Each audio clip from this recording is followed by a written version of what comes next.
Ndewonu ndị be anyị, ka ụbọchị taa bụrụ anyị ụbọchị ọma. Let today be a good day for us. My name is Irene, Creative Director, Rennee-best.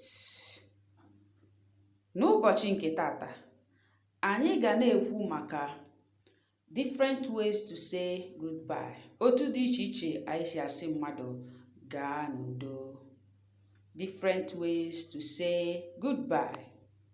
Different ways to say goodbye. Otu dị iche iche anyị si agwa ndị mmadụ gaa n'udo, gaa n'udo.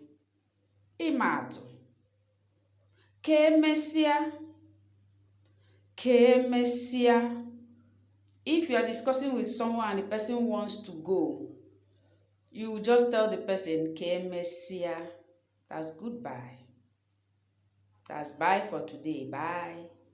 Ka emesịa. You can also say ka ọ dị. You have finished every conversation with your friend. You just say ka ọ dị. Literally is let it be. It's gonna be. That is it. Ka ọ dị. It's gonna be. That's goodbye also. Ka ọ dị.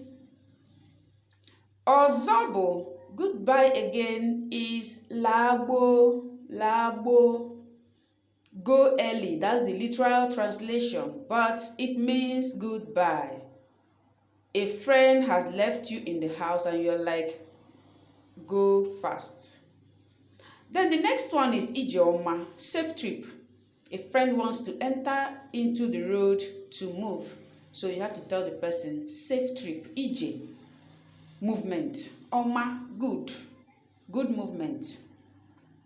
Another one is go in peace. But you see this particular one, we use it for somebody that is late. La n'udo, la n'udo. Please don't use it for someone that is still alive. La n'udo, la n'udo. Go in peace or rest in peace. Then we have another one. Good night. Kachifo. Kachifo, literally, it means let day dawn. Let day dawn. Good night. Good night. Let day dawn. And if someone tells you kachifo, you say kobo.